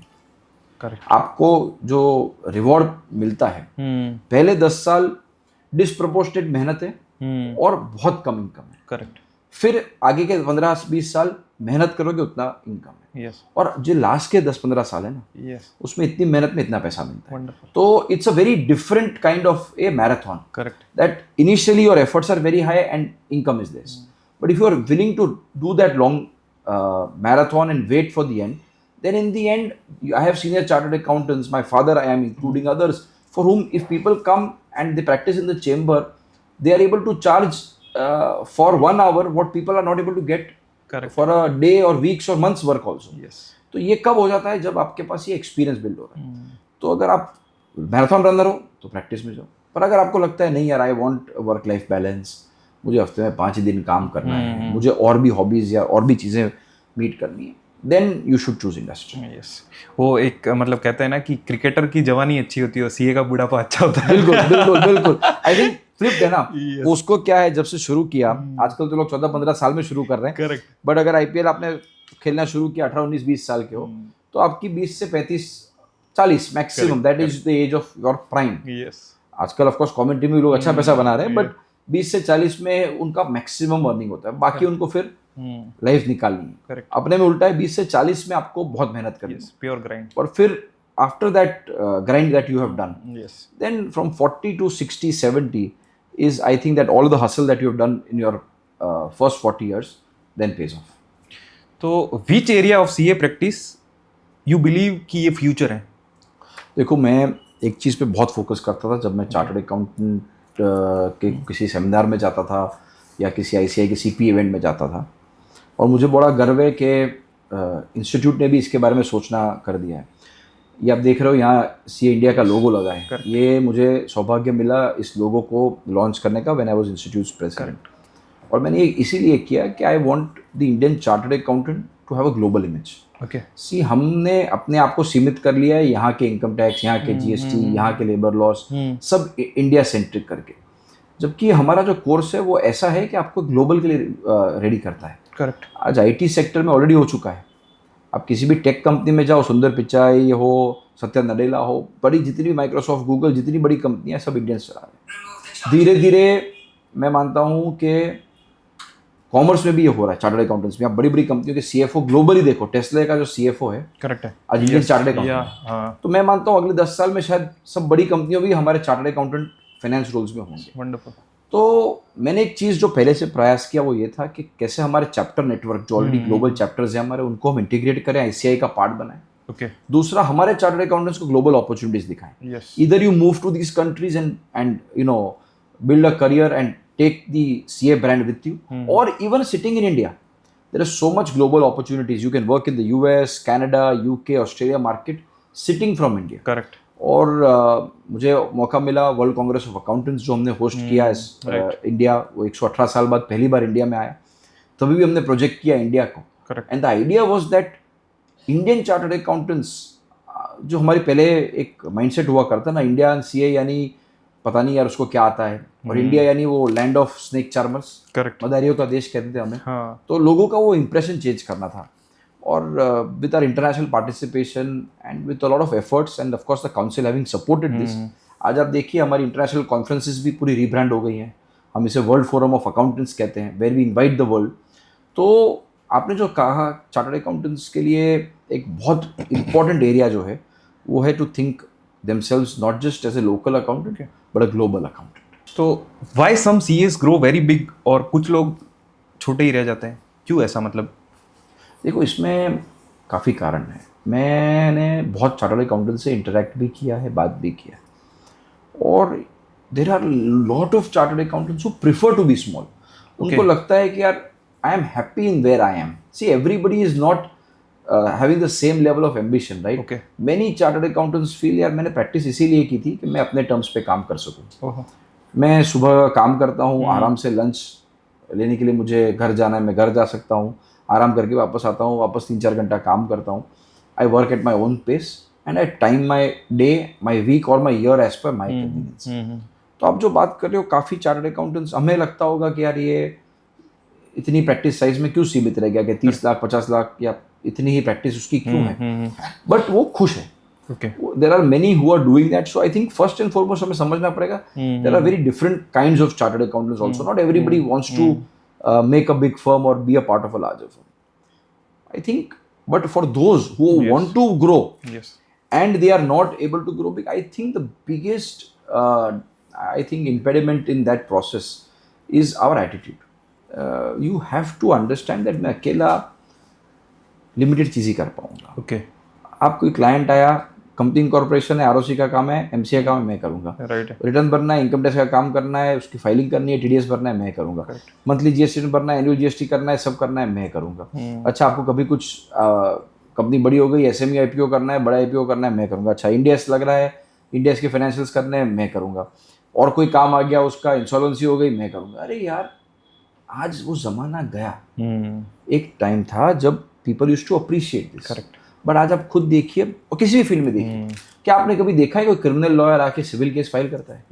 क्या आपने कभी देखा है कि कोई ब्रेन सर्जन आके, जितना भी अच्छा हो, पर बोले नहीं यार ये मेरा दोस्त है तो इसकी नी की सर्जरी मैं करूँ? वो नहीं करेगा। करेक्ट। तो आप देखिए ना, सब प्रोफेशन में स्पेशलाइजेशन हो गया। अगर आप नी के सर्जन हो तो become the best knee surgeon. Right. बहुत काम है दुनिया में। तो lack of specialization and unwillingness to work with people, I think these are two large reasons why people not being able to grow. मैं लोगों को बहुत बार एग्जांपल देता हूँ। हम सोचते हैं कि यार नहीं यार, प्रोप्राइटर हूँ, अच्छा है, एक कपकेक है और पूरी मेरी है, मैं खा लूँगा। मैं लोगों को कहता हूँ यार, एक 3 टायर की बड़ी केक है ना, वो इमेजिन करो। उसमें से आपको पूरी केक तो वैसे भी खा नहीं पाओगे, एक स्लाइस मिलेगा, क्योंकि बाकी के पार्टनर्स दे जाएंगे, बट वो स्लाइस भी इतना बड़ा होगा कि वो कपकेक और उसको बगल में रखोगे तो स्लाइस बहुत बड़ा। डेफिनेटली। तो ग्रो करने के लिए किसी भी प्रोफेशन में मैं मानता हूँ नेटवर्किंग बहुत जरूरी है। राइट। तो like I said, 2 main reasons. One is people not understanding and appreciating specialization, how it has changed the world. We are still living in the era of the past that mindset का game है, मतलब मैं पूरा mindset का game है कि मैं नहीं यार, ये तो सब करते हैं, सब कर। देखिए वो जमाना अलग था। आज का इंडिया, जब हम 2047-30 trillion dollar economy, developed nation की बात करते हैं, look at the rest of the world and how can we work separate from the rest of the world और separate from all other professions, medical हो, legal हो, architecture हो, सब जगह ये हो गया। परफेक्ट। तो specialisation and collaboration. Right, correct. तो अभी भी large group of chartered accountant एक ऐसा है, न्यूली क्वालिफाइड सीए जो बनते हैं ना, वो कैंपस प्लेसमेंट प्रोग्राम से मतलब इतने खुश नहीं है, उनको वो शॉर्टलिस्ट होते हैं बट कंपनी की तरफ से कॉल नहीं आता है, तो वो उनके लिए क्या कहना चाहोगे आप, क्या करना चाहिए, क्या है? देखिए मैं भी समझता हूँ, मुझे भी ये फीडबैक मिला है। एक चीज़ आप समझिए, CMIB जो है, committee for members in industry and business, जो ये कैंपस करती है, वो पूरा प्रयास करती है कि अच्छी से अच्छी कंपनियाँ आ सकें, वो कैंपस में इंटरव्यू ले लोगों के और फाइनली उनको प्लेस कर सके। बट काफ़ी बार companies also don't respond, they don't like the candidate, sometimes their HR policies change. अभी suddenly economic policy, government policies, things change and they are not able to hire those people. Okay. I'm not supporting any company. I think it's morally very wrong once you've committed to somebody and then you are not hiring. But to them I will say that yes, campus is an opportunity, but it's not end of the road. Yes. मुझे एक CA बता दो जो CEO होने के बाद 1 साल बाद अनएम्प्लॉयड खड़ा और बोल रहा है मुझे काम नहीं मिला। मुझे तो नहीं मिलते, नहीं, कभी नहीं। मैं काफ़ी बार कॉन्फ्रेंस में पूछता हूँ, भाई है हमें जब हायर करने एज अ फर्म, मेरे क्लाइंट से मुझे लोग चाहिए तो हमेशा CV मंगवाते रहते हैं। There are more openings, correct, then there are people who are qualifying to apply. So today my view is that yes, campus, look at it as only one part of your entire strategy of getting placement. There are various other avenues. Many companies don't choose campus, they have their own recruitment system and you can easily get placed through them. Same मेरे साथ भी ऐसा ही हुआ था। मैंने campus placement में दिए थे इंटरव्यू, वहाँ पे भी मैं सेलेक्ट हो गया था, बट ऑफ कैंपस भी मैंने कम से कम 15 इंटरव्यू दिए थे और मैंने मतलब 3-4 जगह ऑलरेडी सेलेक्ट होकर रखा, तो चॉइस मेरे पास थी। आपने इतने इंटरव्यू दिए इसीलिए आप लोगों के इंटरव्यू ले रहे हैं। अच्छी बात है। Thank you very much sir. Yes, तो आपका जो टेन्योर था एज अ प्रेसिडेंट वो बड़ा हिस्टोरिक रहा था, तो ऐसे क्या चेंजेस आपने की, चेंजेस कुछ किए हो या मेजर चेंजेस किए हो, उनको थोड़ा हाईलाइट करो ना। देखिए आई वॉज प्रिविलेज, जब मैं प्रेसिडेंट बना उस साल इंस्टीट्यूट का 75वां साल था। हाँ, यस। तो हमने वो 75th ईयर काफ़ी बढ़िया तरीके से सेलिब्रेट किया and idea again was branding of the profession. तो हमने एक नया लोगो दिया, 75 ईयर्स, 75 साल विश्वास के, क्योंकि हमने जब काउंसिल में सोचा what is that one word which defines chartered accountants over 75 years, correct, and majority or rather unanimous view ये आया ट्रस्ट। हम चार्टर्ड अकाउंटेंट्स ट्रस्ट देते हैं as auditors when we attest, right, और as preparers when we sign as a CFO. So trust is a very important aspect of what we do, so we celebrated that as a year of trust. मुझे सौभाग्य मिला, नया जो course आज in effect है जिसमें हमने काफ़ी चेंजेस किए हैं। 1 जुलाई को Droupadi Murmu ji, honourable president of India, she came and she launch the course curriculum. हमने यहाँ गांधीनगर में शायद 75 ईयर्स की हिस्ट्री में अपनी ICI के कोई भी इंटरनेशनल कॉन्फ्रेंस कभी भी गुजरात में नहीं हुई। Okay. और मुझे अपॉर्चुनिटी मिली, ग्लोपैक हमने जो गांधीनगर में किया था नवंबर के महीने में, वो यहाँ किया। तो vice president of India Piyush Goyal ji आए और तब हमने नया CA इंडिया का लोगो लॉन्च किया। That was also one of the very strong and passionate memories that I have of during my presidency. हमने काफ़ी और चीज़ें भी स्टार्ट की, स्टार्टअप स्फीयर जो हमने शुरू किया जिसके ऊपर हमने काफ़ी मेहनत की, कि कैसे चार्टर्ड अकाउंटेंट्स अपने आप को सिर्फ इंडस्ट्री और प्रैक्टिस में ना देख के अपने आप को भी एंटरप्रेन्योर देखें। करेक्ट। और आज आप देखिए कितने सारे एंटरप्रेन्योर्स हैं जो चार्टर्ड अकाउंटेंट हैं, जो बड़े बड़े स्टार्टअप्स चला रहे हैं, it may be manufacturing, it may be electronics, in so many other industries. So we started the startup sphere. हमने इंसॉल्वेंसी पे एक एनुअल प्रोग्राम शुरू किया, रिजॉल्व, जो आज भी चालू है, हर साल होता है, जहाँ हम दिखा रहे हैं कि Indian professionals, specially the resolution professionals in chartered accountants are best in the world. I also got an opportunity that in GIFT City एक हमने मेहनत की एक रेगुलेशंस पे, बुक कीपिंग, अकाउंटिंग और टैक्सेशन को कैसे फाइनेंशियल सर्विस का पार्ट बनाया जा सके। तो I chair that expert committee and those regulations are today helping chartered accountants build strong accounting, outsourcing and finance and tax outsourcing practices from GIFT. तो या I mean, it's a long list, but yeah, some of those items which I could do, I just thought, yeah. तो अभी जैसा अभी आपने बताया कि कल VP के इलेक्शन है दिल्ली में और प्रसन्ना सर प्रेसिडेंट बनने वाले, राइट जी। तो अगर प्रसन्ना सर ये पॉडकास्ट देख रहे हो तो क्या एक ऐसी चीज़ है जो आप बताना चाहोगे कि अभी भी आप चाहते हो कि कुछ चेंज हो या तो कुछ ऐड हो? देखो, प्रसन्ना जी से तो हम दोनों काउंसिल साथ में ज्वाइन किए थे। अच्छा। तो उनको कुछ कहना होगा तो मैं उनसे ही कह दूंगा। बट देखो, अगर आप मुझे पूछते हो कि for public consumption what is one thing that institute can change, maybe when we launched this new course, what the idea was that we introduced a very unique concept. हमने क्या किया, इंटर और फाइनल से papers निकाल दिए from the written exam okay और उसको एक वर्चुअल मोड पे ले गए. वो आइडिया ये था कि जब भी हम लॉन्ग टर्म में सोचें अगर इंस्टीट्यूट का विजन, आप 2035 40 47 का विजन बना लो, तो मैं नहीं मानता हूँ कि जब पूरे ग्लोब की सारी अकाउंटिंग एग्जाम्स ऑनलाइन हो रही हैं तो हमारा सीए का examination can continue to be on a written form. तो हमने ये सोचा था कि ये 4 एग्ज़ाम हम ऑनलाइन माध्यम से लेंगे और पूरा उसका प्रिपरेशन स्टूडेंट्स तो अपने आप खुद से करें, सेल्फ पेस्ड मॉड्यूल पे करें. यानी आपको आपके हिसाब से जब आपको एग्जाम देनी है, सेंटर अवेलेबल है, आप जाइए और आप एग्जाम दीजिए. I don't want to give him the pressure कि यार वो कहा करते थे ना कि try never surrender, after May there is November. So that pressure of the exams we wanted to reduce because of this you know it getting so competitive. So what we decided was that this self-paced online module which we introduced, idea is that it is not an easy exam to crack. It is a different medium where we try and see can institute build a good platform जिस पे हम computer based online exam कर सकते हैं. क्योंकि आज की तारीख में इंस्टीट्यूट का सबसे बड़ा क्रिटिसिज्म क्या होता है, तो एग्जाम में ये होता है क्या डिस्क्रिशनरी मार्क्स है, यार मैंने तो सब सही लिखा था, मेरे स्टेप्स सारे थे, फिर मुझे मार्क्स नहीं दिए. तो उसे हटाने के लिए हमने ये सेल्फ पेस्ड ऑनलाइन मॉड्यूल का शुरुआत की. ओके तो मैं, अगर आपने जो सवाल पूछा, अगर मुझे एक चीज़ अगर इम्प्रूव करनी होगी तो ये इस एग्जामिनेशन के पैटर्न को और इम्प्रूव करना चाहिए. करेक्ट. आज ग्लोबली अगर आप अकाउंट्स का पेपर लिखते हो यूके में, other parts of the world, तो आपको लिटरली ऐसा इनबॉक्स जैसा दिखेगा, उसमें मेल आया, और उसको खोलोगे, उसमें से आप ट्रायल बैलेंस डाउनलोड करोगे, वो एक्सेल शीट को आपको उसके पे नंबर्स एनालिसिस करके अपलोड करना है, और ये आप एग्जाम में कर रहे हो. करेक्ट. तो an exam is a very live module, real life situation. आप कैसे एक्सेल खोलते हो, उसको सॉल्व करते हो, फिर तो ये येस नो या 1 2 3 4 वाली एग्जाम हमने एनविजन नहीं की थी. हमने सोचा था जब हम सेल्फ पेस्ड ऑनलाइन मॉड्यूल लेंगे, will actually test their knowledge, not their rote learning skills के आके बस आपने पेपर में 6 पन्ने भर दिए, 12 पन्ने भर दिए, 15 पन्ने भर दिए. हमें उसका एनालिटिकल स्किल्स देखना था. करेक्ट. तो this is one wish that I have कि अगर हम इस सेल्फ पेस्ड ऑनलाइन मॉड्यूल को उसका असेसमेंट को और इम्प्रूव कर सकें. You work with the bigger people and top politicians of India. क्या सीखा उनसे? देखो, मुझे सौभाग्य मिला starting with the of course president vice president of India से, तो मैंने दोनों को अपने कॉन्फ्रेंस में बुलाया था. But prime minister had invited a few of us in gift city. Okay. This was when I was the president और मई का महीना था. तो हम सब तैयारी करके गए थे. And what was very surprising, and I think something that we can all imbibe and learn, was that he was chairing the meeting, and of course, Chief Minister, so many other senior bureaucrats, and 10-12 of us who were there in that conference room, हम सब बैठे थे. 2-2.5 घंटा उन्होंने meeting की.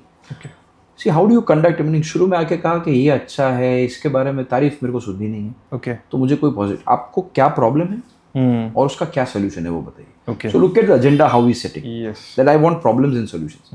Second, I was so impressed that he individually, the person who was conducting the meeting asked, and with rapt attention, उन्होंने हम सब की every single बात सुनी. यानी he was concentrating. मुझे नहीं लगता मैंने पूरे मीटिंग में, आप उबासी लेना तो भूल जाइए, उनको आंख ब्लिंक करते भी मैंने देख पाया था. किया होगा, बट शायद मैं जब तक देख रहा था, that is the attention that he gives to people. So I think one thing that I learned from him in that meeting was he heard everybody, and then in the end when his chance came to speak, he responded, and all of us felt कि हमने जो point raise किया उसको उन्होंने touch कर लिया. And a lot of those aspects were also subsequently the policy changes that we saw were changed. So I think one thing I learned from him was how do you pay attention to people, how do you set the agenda for the meeting, and how do you respond.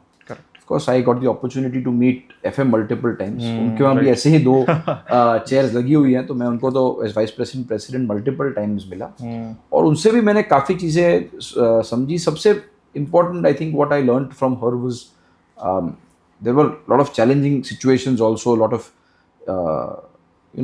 issues where things could have got out of hand, but she kept her calm. She is a very patient listener, and of course I think works with a very systematic approach. तो वो बहुत strong था. पीयूष भाई से भी काफ़ी काम करने का मौका मिला. He's our chartered accountant. And I think one thing I love about him is आप उनको जब भी देखेंगे, he is so much positive energy. Yes. He's smiling, he's positive. Was commerce minister of his country के इतनी trade deals, इतनी सारी चीजें, but he's always smiling, always positive, and always with solutions.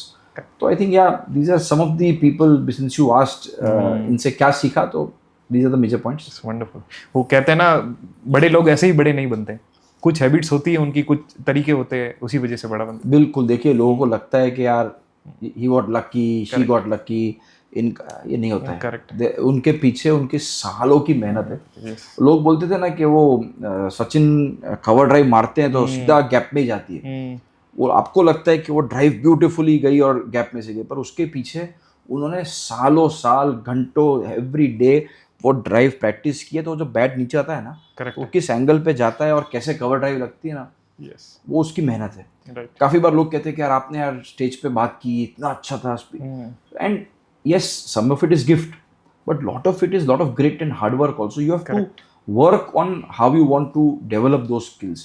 तो आई थिंक ये जो आपने कहा, बड़े लोगों में भी वो बड़े बने हैं क्योंकि उनमें कुछ स्पेशल, कुछ special. Right. So if you have to define yourself in one word, तो क्या होगा वो आपके लिए? One word. See, I will always like to, whatever role I have taken, I would always want to define myself as a chartered accountant. मैं अगर एक शब्द में खुद को डिफाइन करना है, Wonderful. because ये एक शब्द है जिसमें बहुत सारी चीजें आ जाती हैं. That word chartered itself conveys so much. Accountant itself is very measured, process-driven person. So I think yeah, खुद को अगर डिफाइन करना है तो इस प्रोफेशन से बड़ा क्या डेफिनेशन होगा? डेफिनेटली. मतलब मेरे को भी बहुत प्राउड होता है आपको देख के भी. और मतलब ऐसे कहते हैं ना कि सीए बनने के बाद ज़िंदगी बदल जाती है, तो मेरे साथ हुआ है ऐसा. मैं बहुत ऐसे हम्बल बैकग्राउंड से आया हूँ, गाँवों में रहते थे, और विद इन 5 to 7 years अभी देखो बहुत सारे अच्छे लोग, आपके जैसे लोगों के साथ भी बैठने को मिल रहा है, बहुत सारे अच्छे लोगों से नेटवर्क हो रहा है, बहुत सारी अपॉर्चुनिटीज आ रही है. तो मेरे को अभी भी आज कोई पूछता है ना, तो मैं ये नहीं कहता कि मेरी लाइफ में सीए बनना सबसे अच्छी चीज़ थी. मैं अभी भी ये कहता हूँ कि सीए को चूज करना सबसे बढ़िया चीज़ थी. वो सबसे बढ़िया डिसीजन था मेरा, क्योंकि वो जर्नी ने मेरे को बहुत सारी चीज़ें दिखाई और सिखाई, और उसके बाद बनने के बाद मतलब बहुत सारी अपॉर्चुनिटीज लेके आई, आपके जैसे लोगों के साथ मिल रहा हूँ, और मतलब बहुत सारी अच्छी चीज़ें हो रही है. Very well said. I hope people take inspiration from you also Jayraj. नहीं सर, अभी बहुत करना बाकी है मेरा तो, but still definitely I am also proud to be a chartered accountant. Very well said. तो लास्ट क्वेश्चन पूछूंगा एक आपसे. आपके बारे में सबसे ज़्यादा मिसअंडरस्टूड चीज़ कौन सी है? मिसअंडरस्टूड. देखो, ये मेरे साथ जुड़ा है. You can not dissociate. ये मैंने बहुत बार फील किया जब मैं आईसीआई की इलेक्शन भी लड़ता था या किसी को मिल जाता. लोग हैं ना, एक परसेप्शन मेरे बारे में अपने मन में पहले से बना देते हैं कि may be because of my father being a president, my grandfather being a council member, and see he himself, though my grandfather, जैसा आपने आपकी स्टोरी कही, नडियाद से जब आए, I mean he was a person with very limited means. जितनी मेरी cabin है शायद इससे छोटा हमारा घर था मेरे ग्रैंडफादर जब आए. But through his own efforts and this course changed his life and our life also. And he was then partner of the largest firm of Ahmedabad at that time. तो उनकी लेगेसी, फिर पिताजी की लेगेसी, उन्होंने ये firm शुरू की जिसमें आज हम बैठे हैं. तो और वो पास्ट प्रेसिडेंट. तो मैं जैसे ही सीए बन गया, लोग काफ़ी परसेप्शन अपने मन में खुद ही बना लेते हैं कि यार ये फर्म ऐसी है या बड़ी फर्म है. लोग कुछ भी वर्ड करते हैं, मैं बिल्कुल नहीं मानता हूँ, बट लोगों के परसेप्शन हो जाते हैं कि यार ये बड़ी फर्म है या इनकी बैकग्राउंड ऐसा है. तो वो एक छवि अपने मन में खुद ही मेरी बना लेते हैं. मुझे जब मिले नहीं है तो मुझे कभी बार सुनने में लगता है कि यार नहीं यार, ये तो अनअप्रोचेबल है या एरोगेंट होगा. जो मुझे मिले हैं, मुझे आज तक ऐसे किसी आदमी ने फीडबैक नहीं दिया है, तो मुझे जानता है कि उससे कहीं भी ऐसा लगा हो. बट एक there is a perception that get created of you, of those who don't know you. अगर किसी ने मेरे बारे में किसी से बात की होगी तो आई एम श्योर ये परसेप्शन नहीं होगा. बट आप सबसे मिल नहीं सकते, और हर एक जन आपके बारे में बात कर भी नहीं सकता, क्योंकि आप कितने लोगों को मिल लोगे. तो ये एक सबसे बड़ा मिसअंडरस्टैंडिंग लोगों को होता है. But I hope with all the work that I have done in the process of all these 15 years in the ICI, the number of people that I have met and I could touch or impact, that misunderstanding will be cleared. नहीं, मैं इस चीज़ की मतलब मैं भी कह सकता हूँ कि मैं भी जब पहली बार आपको कॉल कर रहा था तो मेरे को काफ़ी डर लगा था कि कैसे बात करूंगा, कहीं वो डिस्टर्ब ना हो जाए, ये सारी चीज़ें ना हो। बट जैसे ही आपसे बात हुई ना, आपने इतना कंफर्टेबल फील करवाया मेरे को कि मेरे को ऐसा मतलब मैं पूछ भी रहा था कि कौन सा टाइम आपको कंफर्टेबल है कॉल करने का। अरे दोस्त, कभी भी कर तू। तो मेरे मन में भी मतलब बहुत रेस्पेक्ट है आपके लिए। बट जब से आपसे बात करी तो मतलब बड़े भाई जैसी फीलिंग आ रही है। अरे वाह, thank you my dear, such a pleasure. तो मतलब आप मेरे लिए हमेशा सर हो, बट क्या भैया कह सकता हूँ आपको? बिल्कुल, एब्सोल्युटली। आप अनिकेत बोलोगे तो मुझे अच्छा लगेगा। नहीं। तो मतलब यही है कि बड़े भाई जैसी फीलिंग मेरे को आपको अरे सो नाइस। आपको सभी यंग चार्टर्ड अकाउंटेंट्स को भी यही कहूँगा, any time if I can be of any help, reach out to me. It's always a pleasure to be of any help to our fellow colleagues and professionals. तो हर किसी की life में देखो फेसेस आते हैं कि कोई एकदम से सक्सेसफुल हो रहा है, फिर वापस से डिफिकल्ट फेज आते हैं। हर इंसान की जर्नी होती है। तो आपके टाइम पे कभी डिफिकल्ट फेज आया हो ऐसा, और आप उसमें से कैसे निकले हो, ऐसा कुछ? नहीं देखो, मैं लाइफ को बहुत ज़्यादा लॉन्ग विजन लेके एनालाइज करने वाला इंसान नहीं। Okay. I take things as they come and I take things with very positive attitude. Correct. तो मैं कुछ भी चीज़ आती है ना, तो मैं यही सोचता हूँ कि यार ये अच्छे के लिए हो रहा है। तो with God's grace whatever difficulties, and of course हर एक जन की लाइफ में आती है, एकेडमिकली हो, प्रोफेशनली हो, पर्सनली हो, कहीं ना कहीं कुछ तो इंसिडेंट होते हैं। I always take it as a learning curve कि यार लाइफ में सब सीधा ही होगा, करेक्ट, तो मैं सीखूंगा कैसे। Right. So I think if you have that attitude of constantly improving and thinking that this is all part of God's larger plan for you, तो फिर life becomes very easy. Wonderful. तो अभी इतनी कम as में आपने already इतना सारा achieve कर लिया है, तो अभी आगे क्या मतलब सोचा है, क्या गोल है या क्या नहीं है? नहीं, कोई नहीं। देखो, I am now extremely delighted to be back in Ahmedabad. मैं मेरी फैमिली के साथ बहुत सा टाइम स्पेंड कर रहा हूँ। मैं मेरी ऑफिस में मेरा समय दे रहा हूँ, और मुझे जो काम पसंद है वो मैं काम कर रहा हूँ। तो हो गया बॉस। अभी मुझे काफ़ी लोग मुझे पूछते हैं कि आप ये सोचोगे, मैं कुछ नहीं। आई एम नाउ, मैं कह रहा हूँ ना, फोकस राज्यसभा या लोकसभा नहीं, कुछ नहीं। घर की सभा और घर सभा। But India needs people like you. So nice of you, but I am very happy right now where I am. Thank you. क्या फाइनल एडवाइस है जो आज ये सब पॉडकास्ट देख रहे हैं उनके लिए? सीए स्टूडेंट है या सीए है या कोई भी पर्सन है, क्या लाइफ एडवाइस दोगे उनको? देखो, उन सबको मैं एक ही एडवाइस दूंगा, that be positive in life. Try and see that it is not just about the academic excellence. After a point कोई नहीं पूछता आपके CF में। मुझे इतने सालों में किसी ने नहीं पूछा कि आप कौन से अटेम्प्ट में या कितने मार्क्स से पास हुए थे। तो काफ़ी चीज़ें जो आज हम सोच रहे हैं हमारे लिए एक चैलेंज है, आपके स्टूडेंट्स जो देख रहे होंगे कि यार मेरे कितने मार्क्स आएंगे, मैं किस अटेम्प्ट में क्लियर करूँगा, ये सब इरेलेवेंट हो जाने वाला है। व्हाट विल मैटर इज़ आपने क्या काम किए, लोगों से आप कैसे मिले। तो लोगों से पॉजिटिवली अच्छे से मिलो, develop networking and communication skills, and this profession gives you such a strong foundation. आप चाहो इतनी बड़ी इमारत इस पे बना सकते हो। Right, wonderful. तो आपने जैसे बोला है कि आप मेरे बड़े भाई और आप तो छोटे भाई के लिए क्या आशीर्वाद है अभी?